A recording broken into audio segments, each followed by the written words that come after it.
आता आंदोलक विद्यार्थी आणि सरकारच्या शिष्टमंडळाची आज महत्त्वाची बैठक झाली आणि या बैठकीमध्ये विद्यार्थ्यांनी आपल्या 3 महत्त्वाच्या मागण्या सरकारसमोर ठेवल्या। त्यातली पहिली मागणी केंद्रीय शिक्षण मंत्री धर्मेंद्र प्रधान यांचा राजीनामा, तर दुसरी मागणी आत्महत्या केलेल्या विद्यार्थ्यांच्या कुटुंबाला आर्थिक मदत आणि तिसरी आणि महत्त्वाची मागणी आंदोलनाच्या वेळी विद्यार्थ्यांवर दाखल केलेले 11 गुन्हे मागे घ्यावे। सरकारकडून मंत्री जे.पी. नड्डा आणि जितेंद्र सिंह यांनी चर्चा केली आहे। सरकार आंदोलकांच्या 2 मागण्यांबाबत सकारात्मक आहे असं विद्यार्थ्यांकडून सांगितलं जात आहे। दरम्यान धर्मेंद्र प्रधान यांच्या राजीनाम्याबाबत अजूनही सरकारकडून कोणतीच भूमिका स्पष्ट केलेली नाही, तर जे.पी. नड्डा यांच्या राजीनाम्याशिवाय आंदोलन मागे घेणार नाही असा इशारा आंदोलकांनी दिलाय। दरम्यान राजीनामा न झाल्यास राष्ट्रव्यापी आंदोलनाचा इशारा विद्यार्थ्यांनी दिलेला आहे। इस्तीफा ले लीजिए सर, धर्मेंद्र प्रधान का इस्तीफा ले लीजिए। अगर आप धर्मेंद्र प्रधान का इस्तीफा नहीं लेंगे तो ये जो देश भर में युवा सड़कों पर उतरे हैं ना, वो आपका इस्तीफा मांगना शुरू कर देंगे फिर। तो स्टूडेंट्स की भी भलाई इसी में है कि धर्मेंद्र प्रधान का इस्तीफा हो जाना चाहिए, और स्टूडेंट्स से ज्यादा भलाई नरेंद्र मोदी की है कि धर्मेंद्र प्रधान का इस्तीफा हो जाना चाहिए। अगर धर्मेंद्र प्रधान का इस्तीफा नहीं होता है तो कहीं ना कहीं नरेंद्र मोदी जी की कुर्सी पर भी सवाल उठेगा। फिर we are very close to the finishing line, हम काफी क्लोज आ चुके हैं। मुझे लगता है कि इस्तीफा लोड हो ही रहा है, इस्तीफा लोड हो रहा है, क्योंकि सरकार भी समझ चुकी है इतने सारे युवा कह रहे, लाखों करोड़ों युवा अगर देश भर में प्रदर्शन कर रहे तो इनको इग्नोर करके तो अब चलेगा नहीं। क्योंकि अगर एक युवा के ऊपर लाठी पड़ती है तो उसके घर में 4 वोट है जो गिरेंगे नहीं सरकार को, और ये सरकार वोट की बात समझती है।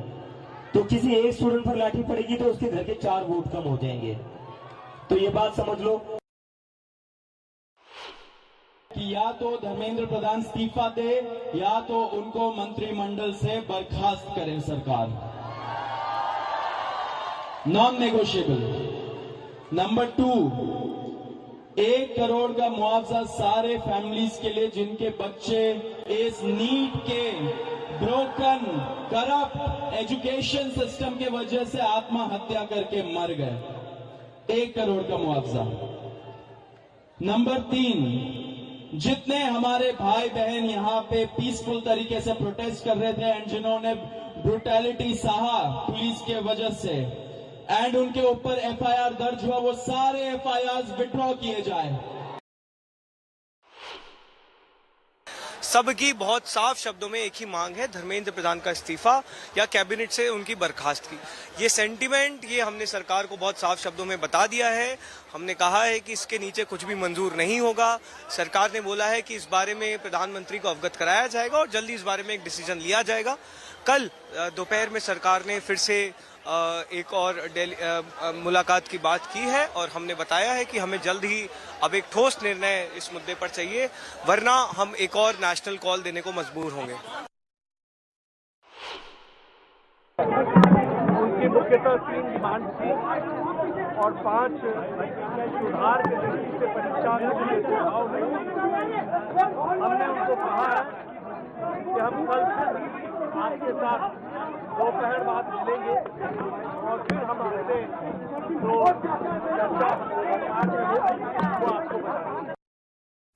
पेपरफुटी रोखण्यासाठी आता केंद्र सरकारने एक महत्त्वाचं पाऊल उचललेलं आहे। केंद्र सरकार संसदेमध्ये सुधारित विधेयक सादर करणार आहे आणि या विधेयकाला केंद्रीय मंत्रिमंडळाच्या बैठकीमध्ये मंजुरीही मिळालेली आहे। सूत्रांच्या माहितीनुसार आता या विधेयकामध्ये आरोपींना 10 वर्षांपर्यंत तुरुंगवास, 10 कोटींपर्यंत दंड आणि फास्ट ट्रॅक कोर्टाकडून 3 महिन्यात निकाल देण्याची तरतूद केलेली आहे। सुधारित विधेयक सोमवारी संसदेमध्ये मांडलं जाणार आहे अशी माहिती मिळते।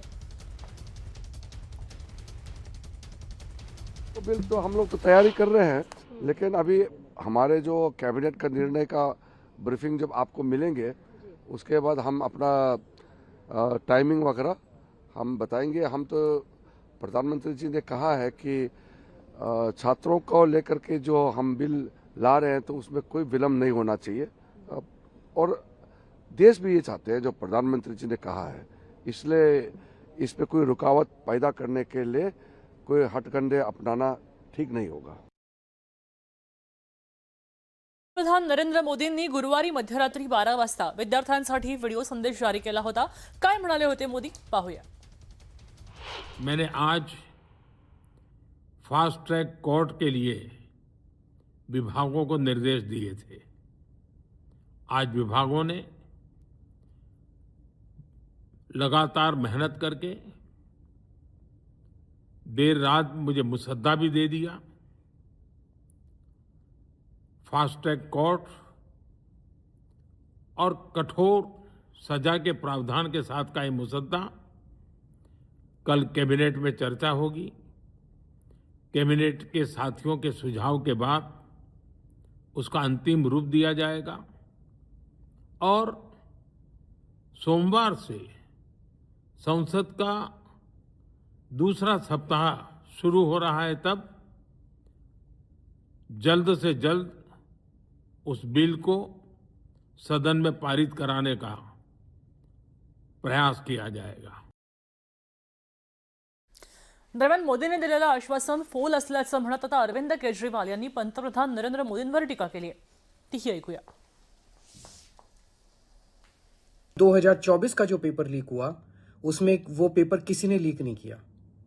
इस तरह से ये करेंगे आप फास्ट ट्रैक कोर्ट बना के. कल 9:30 बजे प्रधानमंत्री जी ने ट्वीट करके भी कहा था कि मैं फास्ट ट्रैक कोर्ट बनाऊंगा और 1:30 बजे मात्र कुछ घंटों के बाद पीटीआई की खबर आई कि सीबीआई ने मास्टरमाइंड को छोड़ दिया. अगर आपकी सीबीआई आप कोर्ट में सबूत ही पेश नहीं करेंगे तो इन फास्ट ट्रैक कोर्ट्स का क्या अहमियत है. प्रधानमंत्री जी, आप पेपर लीक माफिया को क्यों बचाना चाहते हैं? आप इस तरह के झूठे और खोखले आश्वासन देश को क्यों दे रहे हैं? पूरा देश का युवा पीड़ित है. बच्चों ने आत्महत्या कर ली और आप इस तरह के खोखले वादे कर रहे हैं. आता सोनम वांगचुक यांनी 26व्या दिवशी उपोषण मागे घेतलं. देशभरामध्ये आंदोलन पेटलेलं असताना गुरुवारी मध्यरात्रीनंतर मात्र काही वेगवान घडामोडी झाल्या. केंद्र सरकारपासून ते अगदी प्रशासकीय अधिकाऱ्यांनी जोरदार हालचाली केल्या. मध्यरात्री जेपी नड्डा आणि जितेंद्र सिंह यांनी सोनम वांगचुक यांची रुग्णालयात जाऊन भेट घेतली आणि सरकारनं दिलेली आश्वासनं त्यांनी वाचून दाखवली. केंद्र सरकारनं महत्त्वाचं आश्वासन दिलं आणि त्यानंतर वांगचुक यांनी उपोषण मागे घेत असल्याचंही जाहीर केलं. हमसे अनशन तोड़ने के लिए कहा और वो संसद में इस मुद्दे पर नीट पेपर्स और परीक्षाओं की प्रणाली पर चर्चा करेंगे ये आश्वासन दिया. और जो सरकार से इस तरफ से मंत्रीगण आए थे उन्होंने भी ये आश्वासन दिया जिसका कि 2 दिन से हम बहुत ही कड़ा क्या कहेंगे एक तरह का बार्गेन चल रहा था कि मुझे आश्वासन चाहिए और लिखित में चाहिए और इसमें 2 दिन लगे और मुझे इसलिए अनशन पर 2 दिन और बैठना पड़ा और ज़्यादा भी बैठ जाता तो आखिर में आज उन्होंने लिखकर आश्वासन दिया है. सोनम सर ने अपना हंगर स्ट्राइक तोड़ दिया है तो इससे हमें बहुत ही खुशी और राहत मिली है क्योंकि सोनम सर की जो लाइफ है वो इस देश के लिए बहुत ज्यादा कीमती है. कॉकरोच जनता पार्टी का जो प्रोटेस्ट है जंतर मंतर पर वो वैसे ही चलता रहेगा जब तक धर्मेंद्र प्रधान इस्तीफा नहीं देते. सोनम सर का जो सैक्रिफाइस रहा है 26 दिनों का उसे हम वेस्ट नहीं जाने देंगे. मध्यरात्री उपोषण सोडण्याची गरज नव्हती. हे सगळ्यांच्या समक्ष जंतर मंतर तिथून त्याने हे उपोषण सुरू केलं होतं. तिथे येऊन त्याने उपोषण सोडलं असतं तर देश अधिक आनंदित झाला असता हे माझं मत आहे. सोनम वांगचुक यांनी उपोषण जर सोडायचं होतं तर एका अत्यंत जखमी झालेल्या पोलिसांच्या लाठी हल्ल्यात त्या मुलीकडून त्या कार्यकर्त्याकडून त्यांनी ते उपोषण सोडायला पाहिजे.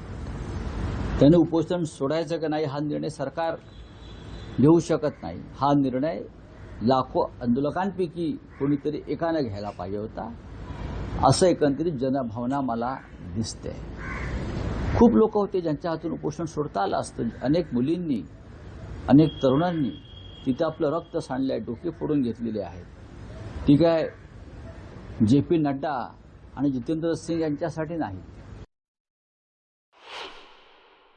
एखाद्या उपोषणकर्त्याला 27 दिवस वाट पाहावी लागते, हेच सरकारचं अपयश आहे.